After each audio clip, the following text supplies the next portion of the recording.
जय हिंद मेरे प्यारे विद्यार्थियों। आज के इस वीडियो में हम गोधोली भाग 2 गद्यगत पढ़ेंगे। ये चैप्टर 2 होगा 20 का दांत। क्लियर। क्लास 10th का सब्जेक्टिव क्वेश्चन आंसर इसमें करने वाले हैं। 20 के दांत किसके द्वारा लिखा गया? नलिन बिलोचन शर्मा जी के द्वारा। नलिन बिलोचन शर्मा जी ये हैं। ये मेरा चैनल हुआ। और कोई भी काम जब शुरू करते हैं ना, गणेश जी से आराधना करते हैं, इसलिए गणेश जी का फोटो लगा हुआ है। ठीक है, चलिए नेक्स्ट स्लाइड की ओर हम लोग बढ़ते हैं धीरे धीरे। आप लोग वीडियो के अंत तक बने रहिएगा और सावधानी पूर्वक इसे पढ़ते जाइएगा, और संभव हो सके तो अपने कॉपी में भी नोट करते जाइएगा। ठीक है, ये सब क्वेश्चन VVI है एग्ज़ाम के दृष्टिकोण से, 2023 के एग्ज़ाम की।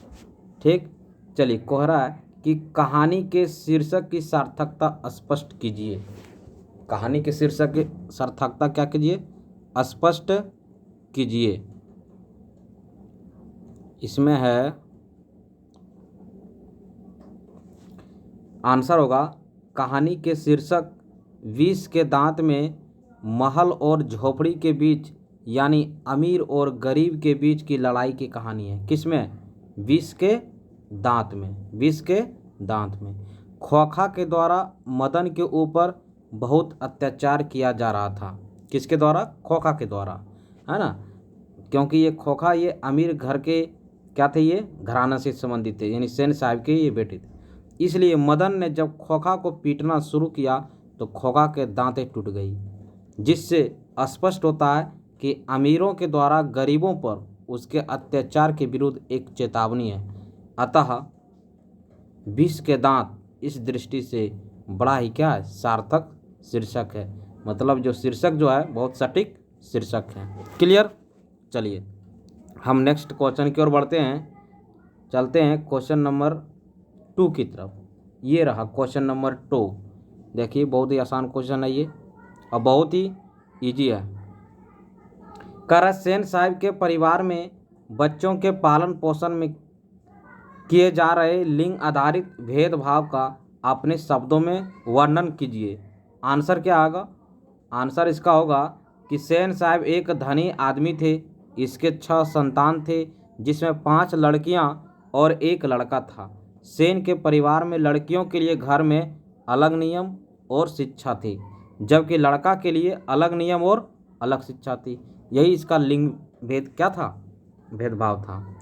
चलिए क्वेश्चन नंबर 3 हम डिस्कस करते हैं। कह रहा है खोखा किन मामलों में अपवाद था? खोखा का ही दूसरा नाम क्या है? कासू। ये खोखा की दूसरा नाम क्या है? कासू। कह रहा सेन साहब के आँखों का तारा था ये। इसे घरों में बहुत छूट दी गई थी, इसीलिए खोखा जीवन के नियमों का और घरों के नियमों का क्या था? ये अपवाद था। क्लियर। चलिए आगे बढ़ें। समझ में आ रहा है तो नीचे कमेंट आप लोग जरूर करिएगा। क्लियर। देखिए कहता है कि जो पसीना से नहाएगा वह सिर्फ लिबास बदलेगा, लेकिन जो पसीने से नहाएगा वह इतिहास बदलेगा, है ना। जो पानी से नहाएगा वो लिबास बदलेगा, और जो पसीना से नहाएगा वो इतिहास बदलेगा। तो आपको देखिए किससे नहाना है। ठीक है, चलिए नेक्स्ट क्वेश्चन की ओर बढ़ते हैं।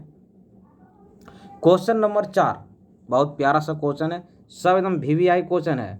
ठीक है, कह रहा है कि सेन दंपति खोखा में कैसी संभावनाएं देखते थे और उन संभावनाओं के लिए उन्होंने उसकी कैसी शिक्षा तय की थी। आंसर होगा कि सेन दंपति खोखा को बिजनेसमैन और इंजीनियर बनाना चाहते थे। क्या बनाना चाहते थे? इंजीनियर यानी अभियंता। इसके लिए सेन दंपति ने खोखा को स्कूली शिक्षा ना देकर अपने ही घर पर शिक्षा देने के लिए तय क्या? शिक्षा ना देकर अपने घर पर शिक्षा देने के लिए क्या किया था? वो तय किए थे। क्लियर। चलिए देखिए क्वेश्चन नंबर 5 कह रहा है कि मदन और ड्राइवर के बीच विवाद के द्वारा कहानीकार क्या बताना चाहता है? कि जब मदन और ड्राइवर दोनों जब झगड़ गए थे तो इससे कहानीकार मतलब कहानीकार जो है नलिन बिलोचन शर्मा जी, वो हम लोगों को क्या संदेश देना चाहते हैं? आंसर होगा कि मदन और ड्राइवर के बीच विवाद के द्वारा कहानीकार बताना चाहते हैं कि अपने पर किए गए अत्याचार का विरोध करना बिल्कुल गलत नहीं है, यानी कि पाप नहीं है ना। यहाँ ड्राइवर के द्वारा गरीब बालक मदन के ऊपर अत्याचार किया गया था, जो कि सारा क्या है, गलत है। यही कहानीकार हम लोगों को क्या करना चाहते थे, मैसेज देना चाह रहे थे, बताना चाह रहे थे। ठीक है, चलिए क्वेश्चन नंबर 6 की ओर बढ़ते हैं। कासू, कासू की ही दूसरा नाम है खोखा, है ना, का चरित्र चित्रण करें। मतलब खोखा किस स्वभाव के थे, यानी किस प्रकार के ये नेचर का ये व्यक्ति थे। ठीक है, चलिए देखिए इसका आंसर क्या होगा, हम लोग देखते हैं। करा खोखा अपने अमीर पिता का बुढ़ापे के आंखों का तारा था। आंखों का तारा का मतलब वो बहुत प्यारा होना, है ना, लाडला होना।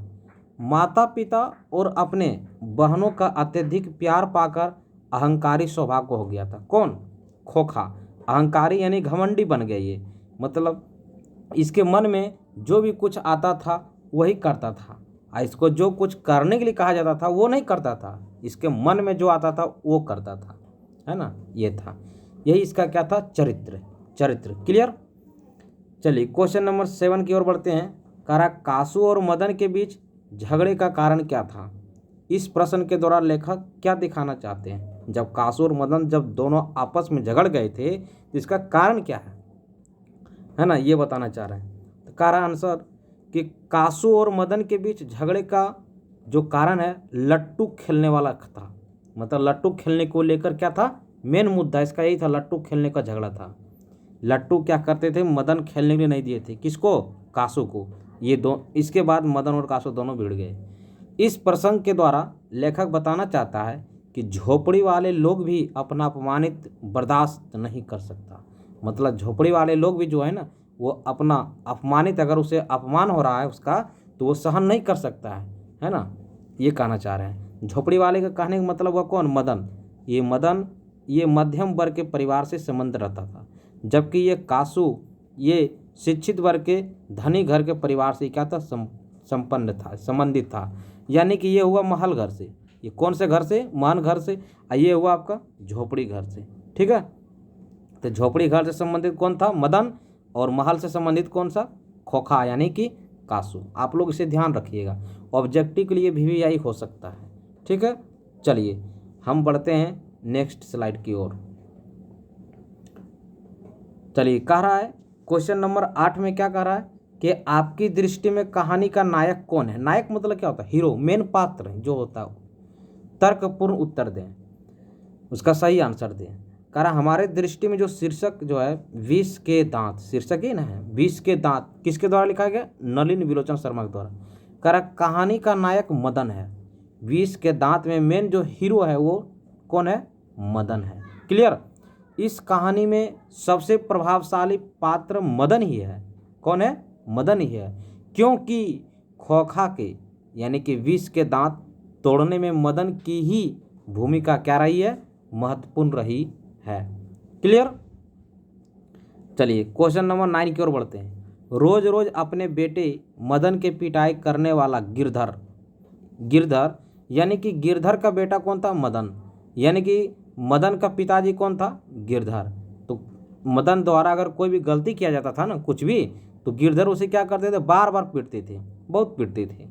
लेकिन इस बार ऐसा हुआ कि गिरधर, मदन के द्वारा जो गलती किया गया था वो गिरधर के द्वारा पीटा गया नहीं गया था, बल्कि मदन को गले में लगा लिया, है ना। कासू द्वारा कासू की पिटाई करने पर उसे दंडित करने के बजाय अपनी छाती से लगा लिया, मतलब सीने से लगा लिया। ये कहना चाह रहा है क्वेश्चन।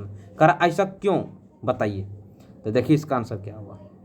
कह रहा है कि रोज रोज अपने बेटे मदन की पिटाई करने वाला गिरधर मदन द्वारा कासू की पिटाई करने पर उसे दंडित करने के बजाय अपनी छाती से लगा लेता है, क्योंकि मदन ने बहादुरी का कार्य किया था। कौन, मदन ने, जिसने कोई नहीं कर सका वह मदन कर दिखाया। यानी कि वो ये क्या किए, अमीर घर के, यानी कि ये कासू को इन्होंने यही नहीं मारा ना, कौन, मदन ने, उसको किसी ने कोई नहीं मार पाया, है ना। और जो कि ये काम कौन किए, मदन ने किया। इसीलिए इसके पिता को अपने बेटे पर क्या हुआ, गर्व हुआ। क्या हुआ, इसे गर्व हुआ। इसलिए मदन को अपने छाते से क्या कर लिया, लगा लिया। क्लियर।